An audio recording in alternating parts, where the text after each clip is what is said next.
ടീച്ചറാണല്ലേ. അപ്പൊ അങ്ങനെയൊക്കെ കേൾക്കുമ്പോൾ തന്നെ നമുക്കൊരു സന്തോഷമാണല്ലോ. അപ്പൊ ഇങ്ങനെ ഒരു കോമ്പ് പുറത്തിറങ്ങിയപ്പോഴാണ് നമ്മൾ അറിയണത് ഇങ്ങനെ ഒരു കോമ്പ്. നന്ദനെ വിളിക്കുന്നുണ്ട് ഒരു ഗെയിമിന്റെ ഇടയിലൊക്കെ നന്ദ പറയുന്നൊക്കെ.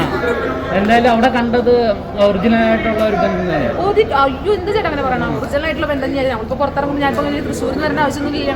നെഗറ്റീവ് അടിച്ചോ? നെഗറ്റീവ് അടിച്ചെന്ന് വെച്ച് കഴിഞ്ഞാൽ പ്രേക്ഷകരുടെ ഇപ്പൊ ഞാൻ പുറത്തിറങ്ങിയപ്പോ അങ്ങനെ ഒരു പെങ്ങളൂട്ടി കോമ്പോ കാണാണ് സിജോനും സായി ചേട്ടനോ നന്ദനൊക്കെ പുറത്ത് വരാൻ കാരണം എന്നൊക്കെ പറഞ്ഞപ്പോ അതിന്റെ ഒരു വിഷമം ഉണ്ടായിരുന്നു. പക്ഷെ നമുക്ക് ഒറിജിനൽ നമുക്കറിയാലോ, ഏറ്റവും പ്രായം കുറവാണ്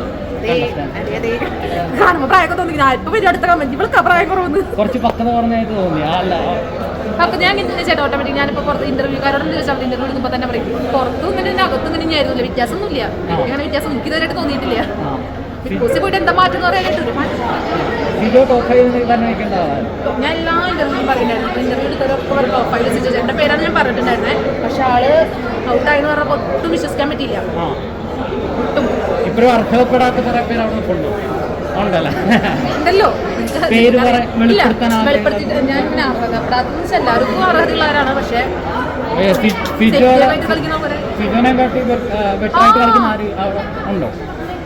സിജോ ചേട്ടൻ ഞാൻ പറഞ്ഞല്ലോ ടോപ്പ് 5 വരേണ്ട ആളാണ്. അതിന് മുമ്പ് പുറത്താവേണ്ട ആൾക്കാരുണ്ടായിരുന്നുള്ളു.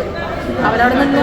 പക്ഷെ അവരുടെ ഫാൻസ് ആയിരിക്കും ആൾക്കാരെ നിർത്തതാണ്. വോട്ടിന്റെ അവർ കാണിച്ചു തരുന്നില്ല. വോട്ടിന്റെ കാര്യങ്ങളൊക്കെ പറഞ്ഞു. വോട്ട് 4ാമത്തെ സ്ഥാനം വരെ ഉണ്ടായിരുന്നു ബുധനാഴ്ച വ്യാഴാഴ്ച ഉണ്ടായിരുന്നു. പെട്ടെന്നാണ് മാറി. അർജുന്റെ ഈ ആക്ടിംഗ് ഇത് നല്ലൊരു സപ്പോർട്ട് ചെയ്യുന്നുണ്ടോ? അടിപൊളിയാണ്, നല്ല രസമായിരുന്നു. നോറേജിനല്ലേ അടിപൊളിയാണ്. അർജുൻ അങ്ങനെ നല്ല ആക്റ്റീവ്. ഞാൻ ഡാൻസ് ഒക്കെ പഠിച്ചു കൊടുത്തിട്ട് ഫുള്ള് പവറാള് പാവാണ്. പക്ഷെ എന്നാലും ഗെയിമിന്റെ ഇടയിൽ ആള് ചിലപ്പോ ബിഗ് ബോസ് പറയുമ്പോൾ നമുക്ക് ഗെയിം കളിക്കുന്ന സമയത്ത് ഗെയിം കളിക്കണല്ലോ. ആളങ്ങനെ ഗെയിം അങ്ങനെ മറ്റുള്ളവരുടെ അടുത്ത് അങ്ങനെ എടുക്കാറൊന്നുമില്ല. ചില സമയത്ത് പങ്കെടുക്കും. ഇല്ലില്ല, ഒരിക്കലും ഇല്ല ചേട്ടാ.